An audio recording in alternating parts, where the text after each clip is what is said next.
Ladies and gentlemen, the phrase "they are taking our land" isn't just a rallying cry. It is a warning bell many people are choosing to ignore, including you.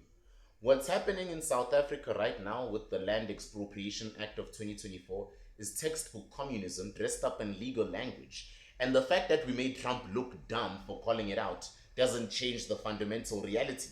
The government is now legally empowered to seize your private property without compensation. Let me be clear about something from the very beginning. This isn't about defending apartheid or denying historical injustices. This is about recognizing that what Cyril Ramaphosa signed into law on January 23rd, 2025 represents a fundamental assault on property rights that should terrify anyone who understands how quickly economies can collapse when governments just start seizing private assets because they feel like it. Yes, the new Expropriation Act has safeguards and limited circumstances, but can we read between the lines here, if you'd allow me to? The government can basically now take your land without paying you if they decide it's in the public interest or if they determine you're not using it productively or enough for their liking. Things that are none of their business is their business now. Think about that for a second.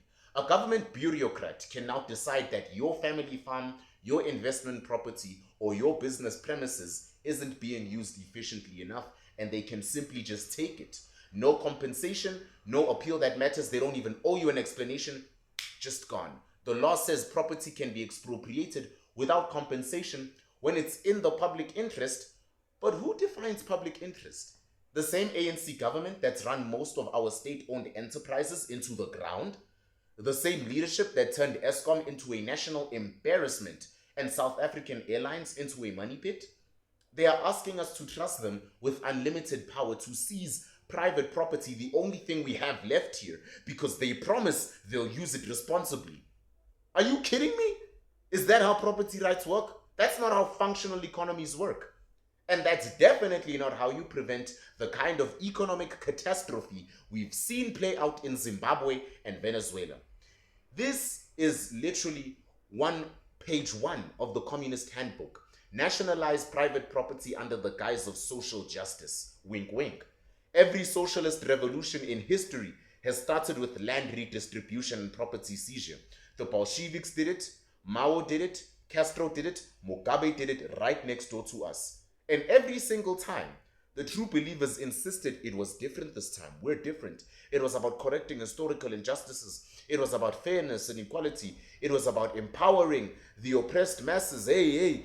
And every single time it ended the exact same way. Economic collapse, widespread poverty, and ironically, the very people it was supposed to help end up being worse off than they were in the beginning.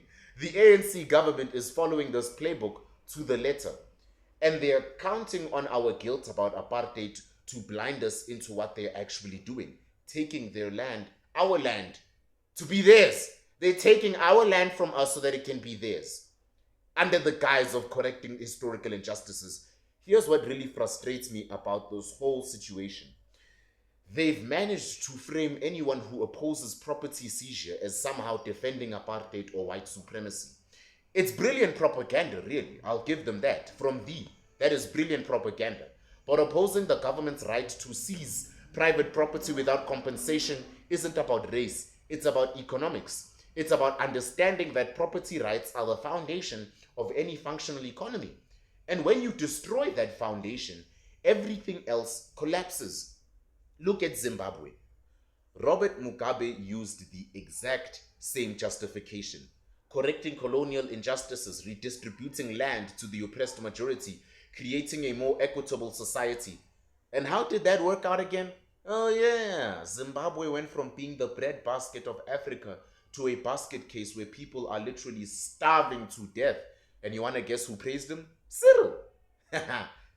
The people who suffered most from Mugabe's land redistribution weren't the white farmers who lost their properties.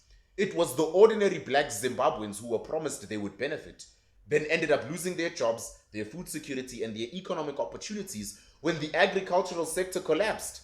Yes, Donald Trump got some details wrong in his viral video. Yes, he mixed up footage and exaggerated statistics. You can say that, but focusing on Trump's factual errors while ignoring the substance of his concerns is missing the forest for the trees. Trump was fundamentally correct about one thing, at least. The South African government is implementing policies that undermine property rights and threaten economic stability. The fact that he got some statistics maybe a little edgy to you doesn't change that core reality. We are so eager to dunk on Trump for his potential mistakes that we're ignoring the legitimate warning he was trying to sound. It's like dismissing fire safety concerns because the person raising them got the temperature wrong. The house is still burning regardless of the thermometer reading.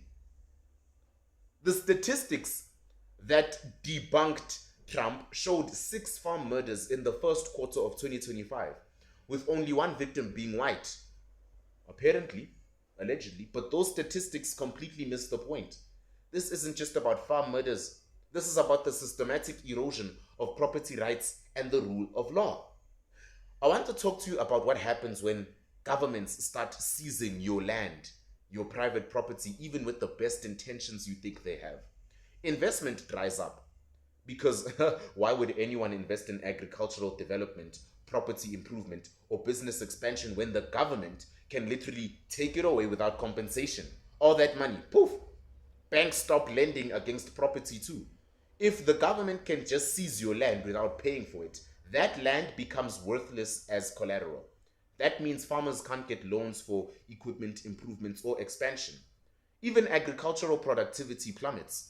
The most productive farmers you can name off your head, the ones who've spent decades learning the land, investing the infrastructure, teaching it to their children, developing expertise, are the ones most likely to have their property seized, which sucks. Replacing them with inexperienced recipients is a recipe for absolute disaster.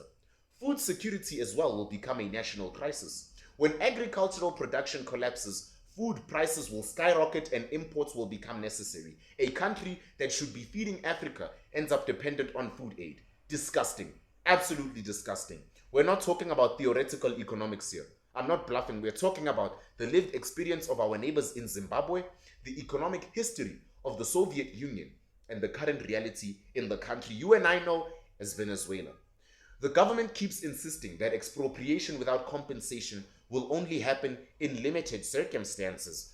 But that's exactly what every authoritarian regime says when they are consolidating power. Or am I wrong? Those limited circumstances include land that's unused or held for future profit. Think about how broadly that could be interpreted.